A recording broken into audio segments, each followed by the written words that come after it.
The ancient clock tower of Thornwick Palace chimed 4 times in the pre-dawn darkness, its resonant notes carrying across the sleeping kingdom of Eldoria. Within the palace walls, a decision that would reshape centuries of tradition was about to unfold. Queen Consort Isabella stood at the tall windows of the royal study, her reflection ghost-like against the dark glass, while behind her, King Alexander III lay unconscious in the medical wing, fighting for his life after a sudden collapse. In her trembling hands, she held a sealed envelope containing an emergency decree that would transfer her considerable influence to someone she had spent years keeping at arm's length. Crown Princess Catherine, the woman who had captured not only the heart of Prince William, but also the unwavering loyalty of the people. As the first rays of dawn began to pierce the darkness, Isabella knew that the next few hours would determine whether the monarchy would emerge stronger or fracture under the weight of its own secrets. The kingdom that had slept peacefully just hours before would wake to discover that everything they thought they knew about their royal family was about to change forever. What started as a routine evening had spiraled into a crisis that would test loyalties, reveal hidden truths, and force the most powerful family in Eldoria to confront the price of power itself. The emergency began at precisely 11:47 p.m. on a Tuesday evening that had started like any other in the grand halls of Thornwick Palace. King Alexander III had been reviewing diplomatic documents in his private study, a nightly ritual he had maintained for the past 15 years of his reign. The ornate grandfather clock in the corner had just finished chiming the 3/4 hour when Queen Consort Isabella heard the sound that would haunt her for weeks to come, a heavy thud followed by complete silence. She had been in the adjacent sitting room, responding to correspondence from various charitable organizations that fell under her patronage. The sudden quiet from Alexander's study struck her as unusual, as he typically muttered to himself while reviewing papers, a habit she had grown accustomed to over their 12 years of marriage. When she called his name and received no response, a cold dread settled in her stomach. Isabella found her husband collapsed behind his mahogany desk, his face pale and his breathing shallow. The diplomatic papers were scattered across the floor, and his reading glasses lay broken beside his chair. She immediately pressed the emergency button that connected directly to the palace medical team, her hands shaking as she tried to remember the first aid training she had received years earlier. Dr. Margaret Thornfield, the royal physician, arrived within minutes, her medical bag in hand, and her expression grave. She had served the royal family for over 2 decades and had never seen the robust king in such a condition. As she worked to stabilize Alexander, checking his vital signs, and preparing him for transport to the palace medical wing, she whispered urgently to Isabella about the need to contact Prince William immediately. The medical team worked with practiced efficiency, transferring the unconscious king onto a stretcher and rushing him through the palace corridors to the fully equipped medical facility that had been installed during Alexander's father's reign. Isabella followed closely behind, her silk evening gown rustling against the polished marble floors as palace staff pressed themselves against the walls, their faces etched with concern and confusion. In the medical wing, Dr. Thornfield's initial examination revealed signs of what appeared to be a severe cardiac episode, though she cautioned that more tests would be needed to determine the exact cause and extent of the damage. The next few hours would be critical, she explained to Isabella, who had taken residence in the small waiting area adjacent to the treatment room. As dawn approached, Prince William arrived with Crown Princess Catherine, both having been roused from their sleep at Willowbrook Manor, their country residence 30 miles from the palace. William's face was etched with worry as he embraced his stepmother, while Catherine stood quietly beside them, her presence offering silent support during the crisis.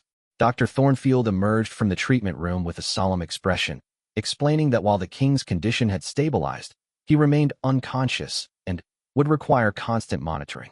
The medical episode had been severe, and there was no way to predict when or if he would regain consciousness.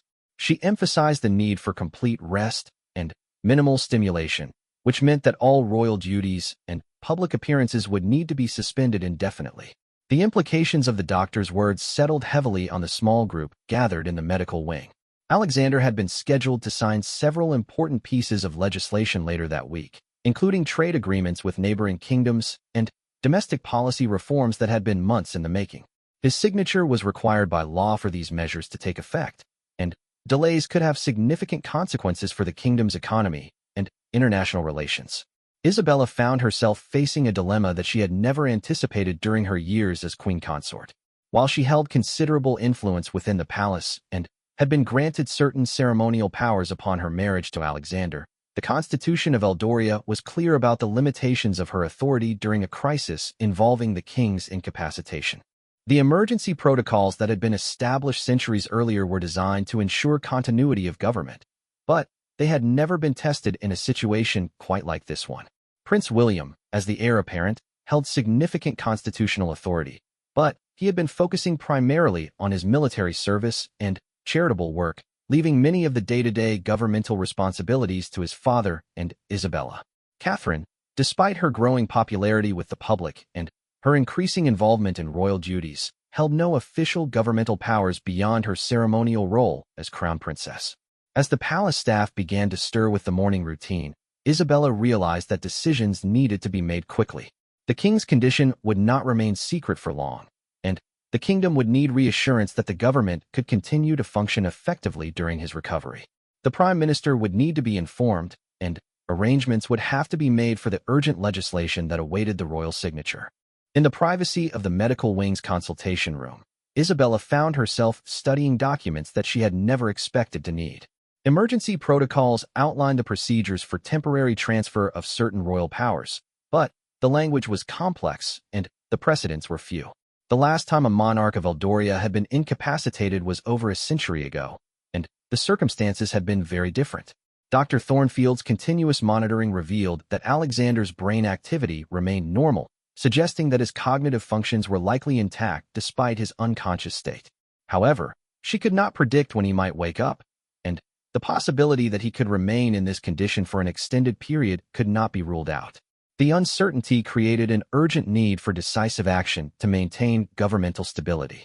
As Isabella weighed her options, she became increasingly aware of the heavy responsibility that rested on her shoulders. The decisions she made in the coming hours would not only affect the immediate functioning of the government, but could also set precedents for future generations of the royal family. She found herself thinking about Catherine, whose intelligence and dedication had impressed even Isabella's most critical advisors, though their relationship had always been cordial rather than close. The morning sun streamed through the tall windows of the medical wing as Isabella made a decision that surprised even herself. She requested that the palace legal advisor be summoned immediately, along with the private secretary who maintained the official seal and documentation necessary for emergency governmental actions. The time had come to consider options that had never before been implemented in the modern history of Eldoria. Prince William and Catherine waited anxiously in the corridor as Isabella met with the legal advisor, their hushed conversation indicating the gravity of the situation. The sound of footsteps echoed through the normally quiet medical wing as palace staff moved with unusual urgency, preparing for what everyone sensed would be a day unlike any other in the recent history of the kingdom. The legal advisor emerged from the consultation with a thick folder of documents and an expression that suggested both surprise and approval. As Isabella reviewed the papers one final time, she realized that the decision she was about to make would forever change the dynamics within the royal family and potentially reshape the future of the monarchy itself. The emergency that had begun with Alexander's collapse was about to become a turning point that none of them had anticipated. The clock in the medical wing chimed 8 times, marking the beginning of what would prove to be one of the most significant days in the modern history of Eldoria. Outside the palace walls, the kingdom was waking to what they assumed would be an ordinary day, unaware that their royal family was about to make a decision that would demonstrate both the fragility and the resilience of the institution they served. As Isabella prepared to sign documents that would transfer significant portions of her influence to Catherine, she reflected on the irony of the situation. The woman she had always viewed as an outsider, despite years of impeccable service to the crown, was about to become one of the most powerful figures in the kingdom. The emergency that threatened to destabilize the monarchy was simultaneously creating an opportunity for renewal and change that might ultimately strengthen the institution for future generations. The news of King Alexander's condition could not be contained within the palace walls for long. By mid-morning, whispered rumors had begun circulating among the palace staff, and Isabella knew that they had perhaps hours before the information reached the media and the public. The pressure to act decisively intensified with each passing minute. Catherine stood quietly in the corridor outside the medical wing, her composed demeanor masking the turmoil she felt inside. She had always understood that her role as crown princess carried significant responsibilities, but she had never imagined being thrust into a position of such immediate importance. William paced beside her, his military training evident in his systematic approach to analyzing the situation and its potential consequences. The palace's private secretary, Lord Harrison Blackwood, arrived with the ceremonial red leather portfolio that contained the official documents and seal necessary for emergency governmental procedures. He had served 3 generations of the royal family and had witnessed numerous crises, but the gravity of the current situation was evident in his usually unflappable expression. Isabella called for a private meeting with Catherine, a conversation that both women knew would be crucial in determining the path forward. They met in the small conference room adjacent to the medical wing, away from the increasing activity in the corridors as various officials and advisors arrived to assess the situation. The conversation began with Isabella acknowledging the complexity of their relationship over the years. While they had maintained proper protocol and mutual respect, there had always been an undercurrent of tension stemming from Isabella's protective instincts regarding the royal traditions she had worked so hard to master after her marriage to Alexander. Catherine, for her part, had always been aware of this dynamic and had carefully navigated it while building her own reputation within the royal framework. Isabella surprised Catherine by speaking candidly about her observations of the crown princess's work over the past several years. She had noticed Catherine's natural diplomatic skills during state visits, her ability to connect with people from all walks of life during public engagements, and her thoughtful approach to the charitable causes she had championed. More importantly, Isabella had observed how the public responded to Catherine with genuine warmth and trust, something that could not be manufactured or taught. The discussion turned to the practical aspects of the emergency powers transfer. Isabella explained that while her constitutional authority was limited, she did possess certain ceremonial and administrative powers that could be temporarily delegated during a crisis involving the king's incapacitation. These powers included the ability to represent the crown at official functions, oversee certain governmental ceremonial duties, and serve as a liaison between the monarchy and the Prime Minister's office during the king's absence. Catherine listened carefully as Isabella outlined the responsibilities that would potentially be transferred to her. The role would involve not only ceremonial duties but also the delicate task of maintaining public confidence in the monarchy during an uncertain time. She would need to work closely with government officials, coordinate with the Prime Minister's office, and serve as the public face of royal stability while Alexander recovered. The legal framework for such a transfer was complex, requiring careful documentation and adherence to constitutional protocols that had rarely been tested. Lord Blackwood explained that while precedents existed from centuries past, the modern application of these emergency powers had never been implemented during Isabella's tenure as queen consort. The documentation would need to be precise and legally sound to ensure that all governmental functions could continue without interruption. As they discussed the specifics, Catherine found herself thinking about the broader implications of accepting such responsibility. She had always been mindful of her position as someone who had married into the royal family rather than being born into it, and she understood that some might question her authority to assume such significant duties. However, she also recognized that the stability of the monarchy and the kingdom might depend on her willingness to step forward during this crisis. William was called into the meeting to discuss his role in supporting Catherine during this transition. As heir apparent, his constitutional position provided additional legitimacy to any emergency arrangements, and his military background would be valuable in managing the security and logistical aspects of the increased responsibilities Catherine would assume. The trio worked through the morning hours, reviewing documents and discussing contingency plans with various advisors who had been discreetly summoned to the palace. Prime Minister Elizabeth Hartwell arrived personally to discuss the governmental implications of the king's condition and the proposed emergency arrangements.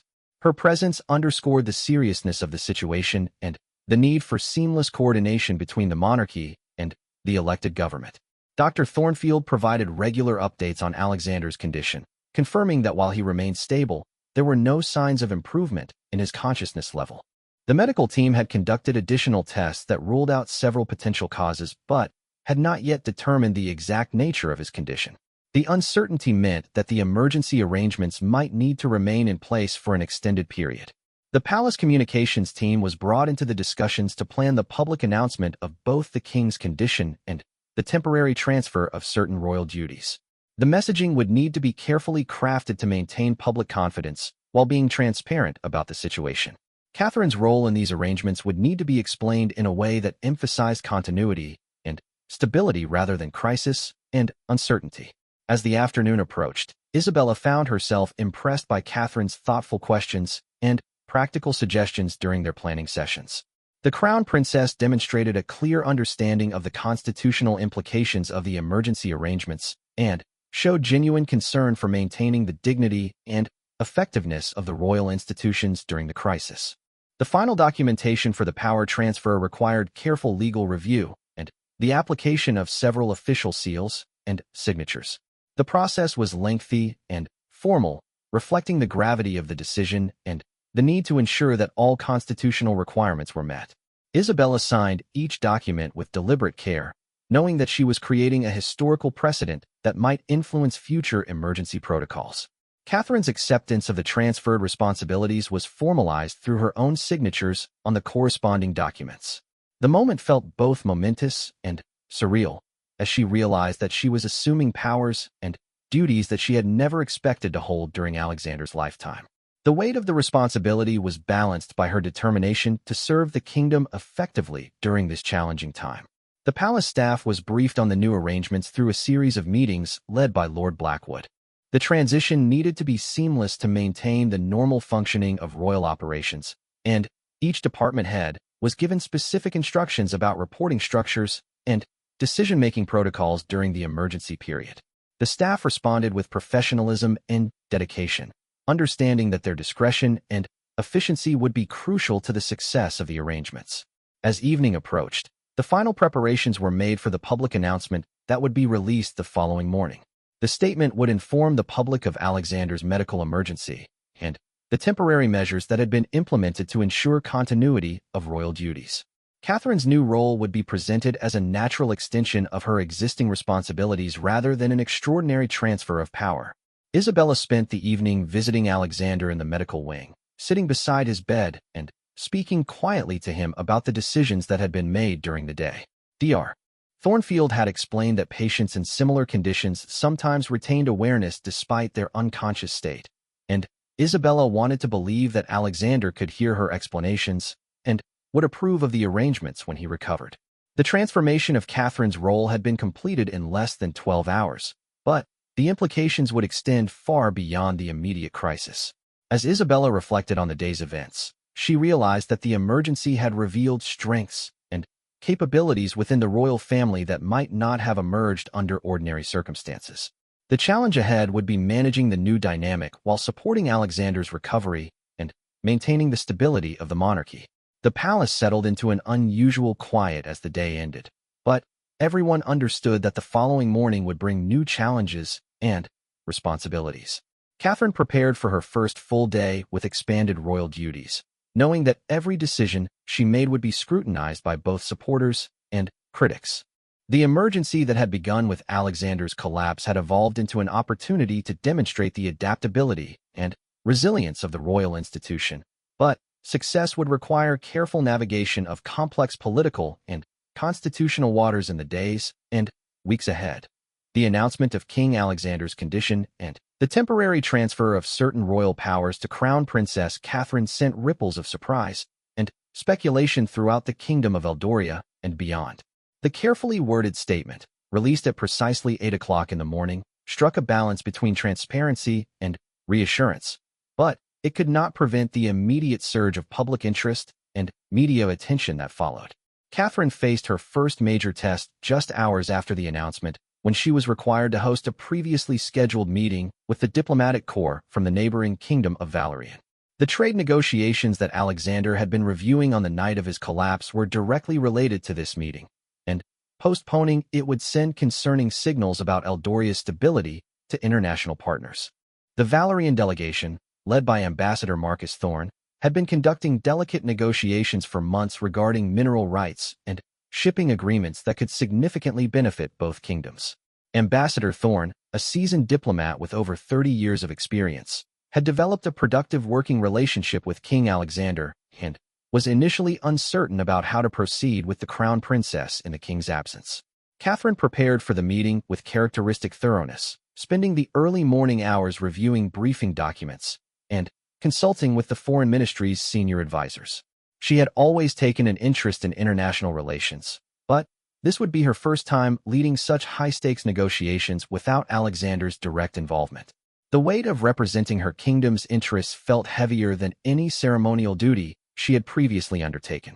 The meeting took place in the palace's formal diplomatic reception room, a space designed to convey both elegance and authority. Catherine chose to wear a navy blue dress with the royal sapphire brooch, a combination that projected confidence while respecting the formal nature of the occasion.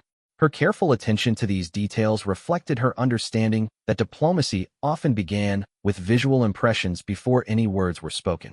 Ambassador Thorne was visibly impressed by Catherine's command of the complex details surrounding the trade negotiations. She had not only mastered the technical aspects of the proposed agreements, but had also prepared thoughtful questions that demonstrated her understanding of the broader implications for both kingdoms. Her approach was respectful but firm, showing that she was prepared to advocate effectively for Eldoria's interests. The negotiations progressed more smoothly than anyone had anticipated. Catherine's fresh perspective on some of the sticking points that had been troubling the discussions for weeks led to innovative solutions that satisfied both sides. Her ability to listen carefully to the Valerian concerns while articulating Eldoria's position clearly impressed the diplomatic staff from both kingdoms who observed the proceedings. However, the day brought unexpected challenges beyond the formal diplomatic agenda. A group of opposition members in Parliament used the king's absence as an opportunity to question the legitimacy of the temporary power arrangements. Led by Senator Margaret Ashford, a vocal critic of the monarchy's role in modern governance, they demanded a special session to review the constitutional basis for Catherine's expanded authority. The political challenge caught the palace administration off guard, as they had focused primarily on the practical and diplomatic aspects of the transition rather than potential parliamentary opposition. Lord Blackwood found himself in urgent consultation with constitutional lawyers and parliamentary liaisons to address the concerns being raised about the legal framework supporting Catherine's temporary role. Catherine herself remained focused on her duties throughout the political turmoil, but the stress of the situation was evident to those who worked closely with her. William provided crucial support by taking on additional public engagements and serving as a visible reminder of the constitutional continuity that the temporary arrangements were designed to maintain. His presence at various events helped deflect some of the criticism while allowing Catherine to concentrate on her expanded responsibilities. The media response to Catherine's new role was generally positive, with many commentators praising her composed handling of the diplomatic meetings and her thoughtful public statements about the king's condition. However, some publications questioned whether the emergency powers transfer had been too hasty and whether alternative arrangements might have been more appropriate given the unclear timeline for Alexander's recovery. Dr. Thornfield's medical updates provided little clarity about the king's prognosis, as his condition remained stable but unchanged. The medical team had consulted with specialists from across the continent, but Alexander's case presented unique challenges that defied easy diagnosis or treatment. The uncertainty meant that Catherine's temporary role might need to continue for weeks or even months, a possibility that added complexity to the political and constitutional questions surrounding her authority. Isabella found herself in an unexpected position as both supporter and advisor to Catherine during this challenging period. Their relationship had evolved significantly since the crisis began, with Isabella's initial reservations about Catherine's capabilities giving way to genuine respect for her handling of the complex responsibilities. The Queen Consort's public support for the arrangements became crucial in maintaining royal family unity during the period of increased scrutiny. The international community watched Eldoria's handling of the crisis with keen interest, as the kingdom's stability affected regional security and economic relationships. Several neighboring monarchies faced similar constitutional questions about succession and emergency powers, making Eldoria's experience potentially precedent-setting for the broader region. Foreign diplomats in the capital reported back to their governments about Catherine's effective leadership during the challenging period. Parliament eventually agreed to a formal review of the emergency arrangements, but the process would take several weeks to complete. The parliamentary committee tasked with the review included both supporters and critics of the monarchy, ensuring that the examination would be thorough and balanced. Catherine agreed to testify before the committee, demonstrating her commitment to transparency and constitutional accountability. The economic implications of the king's absence became more apparent as the days passed. Several major investment decisions required royal approval, and international trade agreements awaited the formal signature that only the monarch could provide. Catherine's role included overseeing these processes, but the constitutional limitations of her temporary authority created complications that required creative legal solutions. Public opinion polls conducted during Catherine's first week with expanded powers showed surprisingly strong support for her performance, with over 70% of respondents expressing confidence in her ability to fulfill the temporary role effectively. The positive public response helped counter some of the political criticism and provided the royal family with valuable leverage in their discussions with parliamentary leaders. The palace staff adapted to the new working arrangements with remarkable efficiency, though the increased activity and media attention created logistical challenges that required careful coordination. Catherine's personal staff found themselves managing a much heavier schedule of meetings, briefings, and public engagements, while security arrangements had to be enhanced to accommodate her elevated public profile. As the first week of the new arrangements concluded, Catherine reflected on the unexpected turn her life had taken. She had always understood that royal service required flexibility and dedication, but the rapid assumption of such significant responsibilities had tested her in ways she had never anticipated. The experience had revealed both her own capabilities and the resilient nature of the royal institutions that had adapted to support her during the crisis. The relationships within the royal family had been strengthened by the shared challenge of navigating the emergency period. William's unwavering support for Catherine's new role had helped deflect potential criticism about the concentration of power within their immediate family unit. Isabella's public endorsement of the arrangements had provided crucial legitimacy and demonstrated the unity of the royal household during the uncertain period. Looking ahead, everyone understood that the arrangements put in place during the emergency might need to continue for an extended period. Dr. Thornfield's latest consultations with international medical experts had not provided the breakthrough they had hoped for regarding Alexander's condition. The possibility that Catherine might need to maintain her expanded role for months rather than weeks added urgency to the parliamentary review and the broader questions about the constitutional framework governing royal emergency powers. The crisis that had begun with Alexander's sudden collapse had evolved into a complex test of Eldoria's political and constitutional systems. Catherine's performance during her first week with expanded powers had exceeded most expectations, but the longer-term implications of the arrangements remained uncertain. The kingdom was adapting to a new reality that none of them had anticipated, but the early signs suggested that the royal institutions possessed the flexibility and strength necessary to navigate even the most challenging circumstances. 3 weeks into Catherine's expanded role, the kingdom faced its first major international crisis since King Alexander's collapse. Intelligence reports indicated that the neighboring kingdom of Drakmor was mobilizing military forces near the shared border, potentially threatening the delicate peace that had existed between the two nations for over a decade. The situation required immediate diplomatic intervention and careful coordination with Eldoria's military leadership. Catherine found herself thrust into a role she had never imagined occupying, serving as the primary royal liaison with General Patricia Morrison, Eldoria's highest-ranking military officer.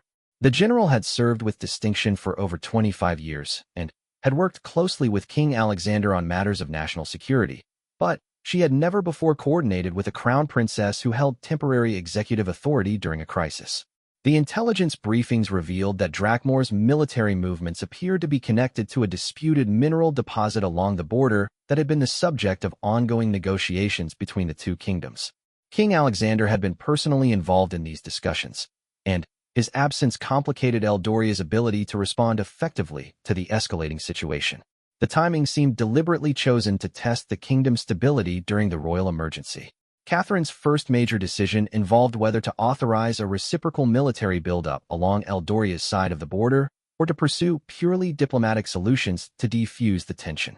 The choice carried significant implications for regional stability and would establish important precedents for how she would handle future security challenges. Military advisors favored a strong defensive response, while diplomatic officials advocated for continued negotiations. The Crown Princess convened an emergency meeting of the National Security Council, a body that typically included the king as its primary decision-maker.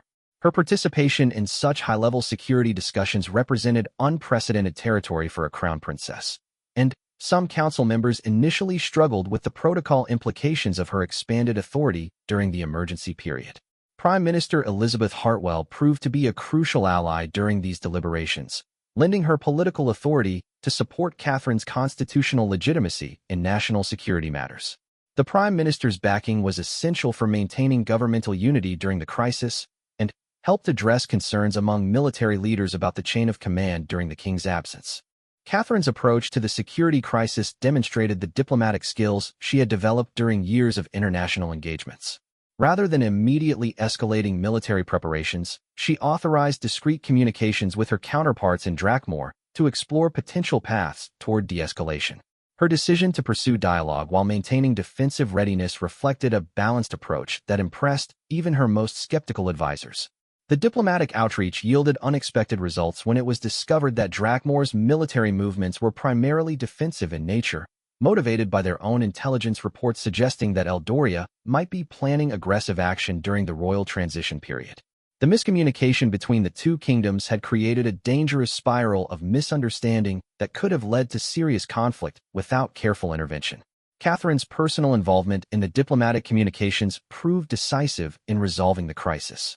Her direct conversations with Princess Arya of Drakmore, who served as her kingdom's foreign affairs representative, helped clarify the mutual misunderstandings and establish a framework for de-escalation. The relationship between the two crown representatives had been cordial during previous diplomatic events, and their personal rapport facilitated honest discussions about their respective kingdoms' intentions. The successful resolution of the border crisis significantly enhanced Catherine's credibility both domestically and internationally. Military leaders who had initially questioned her authority in security matters became supporters of her measured approach to crisis management. The international diplomatic community took note of her effective handling of a potentially volatile situation, with several ambassadors commenting privately about her impressive performance under pressure. However, the crisis also revealed limitations in the emergency power arrangements that had been hastily implemented following Alexander's collapse. Certain military protocols required specific royal authorizations that had not been clearly addressed in the original power transfer documentation. Lord Blackwood worked urgently with constitutional experts to clarify these gaps and ensure that future security challenges could be addressed without institutional confusion. The parliamentary review of Catherine's temporary authority reached a critical phase during this period, with the border crisis serving as a real-world test of the emergency arrangements. Opposition members who had previously criticized the power transfer found their arguments weakened by Catherine's effective handling of the security challenge.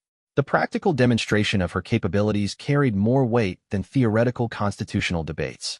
Senator Margaret Ashford, the leading critic of the emergency arrangements, found herself in an awkward position when forced to acknowledge Catherine's successful crisis management while maintaining her objections to the constitutional framework. The contradiction between her political opposition and the practical evidence of effective leadership created tensions within the parliamentary opposition that worked to the royal family's advantage. Dr. Thornfield continued to provide regular medical updates about King Alexander, though his condition remained essentially unchanged. Consultations with international medical experts had explored various treatment options, but the complexity of his case defied easy solutions. The medical uncertainty meant that Catherine's temporary role might need to continue for several more months, a possibility that had significant implications for the parliamentary review and future constitutional planning. The media coverage of Catherine's handling of the border crisis was overwhelmingly positive, with several prominent commentators suggesting that her performance had demonstrated leadership qualities that might serve the kingdom well even beyond the current emergency. Public opinion polls showed increasing support for her expanded role, with approval ratings reaching levels that exceeded those of many elected officials. William's support for Catherine throughout the crisis period had been unwavering, but the situation also highlighted the unique position he occupied as heir apparent during his wife's temporary elevation to unprecedented authority. Constitutional experts noted that the arrangement created interesting precedents about the relationship between royal spouses and the line of succession during emergency periods.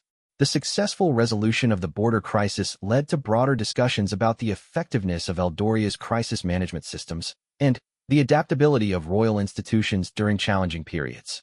International observers noted that the kingdom had maintained stability and effective governance despite the unexpected absence of its monarch, suggesting that the constitutional framework possessed greater resilience than many had anticipated.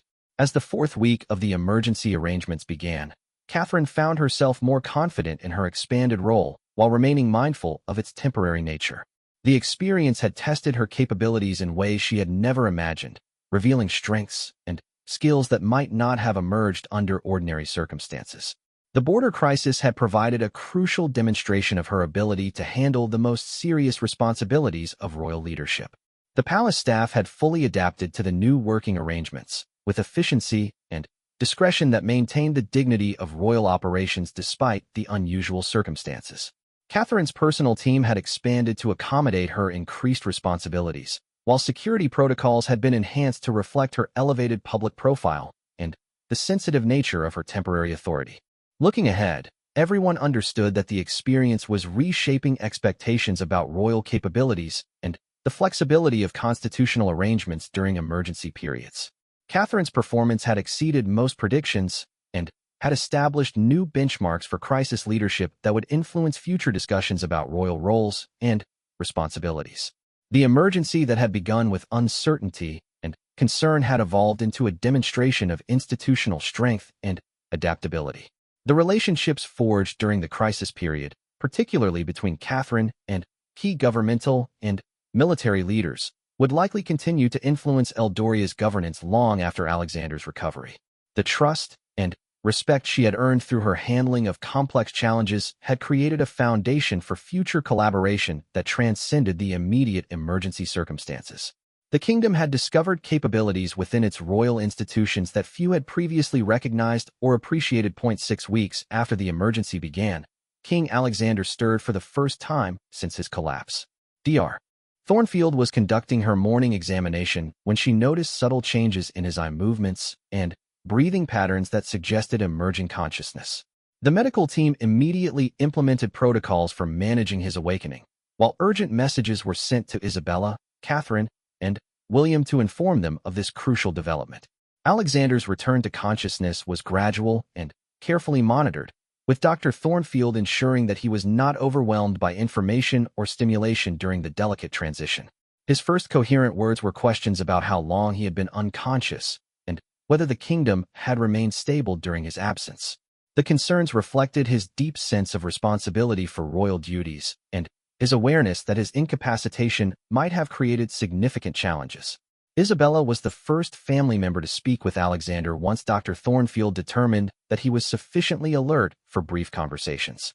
The reunion was emotional but tempered by the medical team's insistence on keeping interactions short and stress-free during the early stages of his recovery. Alexander's relief at seeing Isabella was evident, though he appeared frustrated by his physical weakness and the gaps in his memory surrounding the events leading to his collapse. The news of the king's awakening spread quickly through the palace, creating a mixture of joy and anticipation among staff members who had maintained their dedication throughout the emergency period. However, Dr. Thornfield cautioned that Alexander's recovery would be gradual and that he would not be able to resume full royal duties immediately. The medical team estimated that he would need several weeks of rehabilitation before returning to his normal responsibilities. Catherine's first meeting with the recovering king was carefully orchestrated to avoid any stress while allowing her to brief him on the major developments that had occurred during his absence. Alexander listened intently as she described the emergency power arrangements, the border crisis with Drakmor, and the parliamentary review of her temporary authority. His responses revealed both appreciation for her handling of complex situations and concern about the precedents that had been established. The constitutional implications of Alexander's recovery created new challenges for the palace administration and governmental officials. The emergency power arrangements had been designed as temporary measures during his incapacitation, but his gradual recovery meant that the transition back to normal authority structures would need to be carefully managed. Legal experts worked to ensure that the reversal of emergency powers would be as constitutionally sound as their initial implementation had been. Parliament's review committee had just completed its assessment of Catherine's temporary authority when news of Alexander's recovery broke.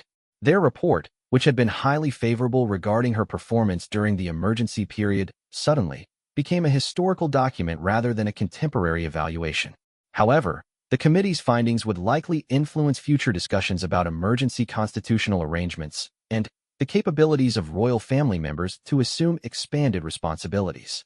Senator Margaret Ashford, who had led the parliamentary opposition to the emergency arrangements, found herself in the awkward position of having to acknowledge Catherine's successful performance while maintaining her theoretical objections to the constitutional framework.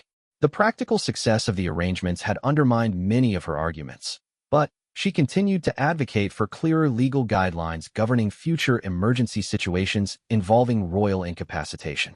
The international community received news of Alexander's recovery with relief, as his absence had created uncertainty about Eldoria's long-term stability and policy continuity. Ambassador Marcus Thorne of Valerian publicly praised Catherine's handling of the diplomatic relations during the emergency period and expressed confidence that the relationships developed during that time would continue to benefit both kingdoms in the future. Dr. Thornfield's medical assessments revealed that while Alexander's cognitive functions appeared to be fully intact, his physical recovery would require several months of careful rehabilitation. The cardiac episode that had triggered his collapse had been more severe than initially understood, and preventive measures would be necessary to reduce the risk of future incidents. The medical recommendations included significant changes to his daily routine and stress management protocols. Alexander's meetings with governmental officials and military leaders during his early recovery period revealed the extent to which Catherine's temporary authority had been accepted and respected throughout the kingdom's institutions. General Patricia Morrison's briefing about the border crisis emphasized Catherine's effective leadership during the security challenge, while Prime Minister Hartwell spoke highly of her collaboration with civilian governmental authorities. The transition back to Alexander's full authority was planned as a gradual process that would allow him to resume responsibilities at a pace consistent with his medical recovery.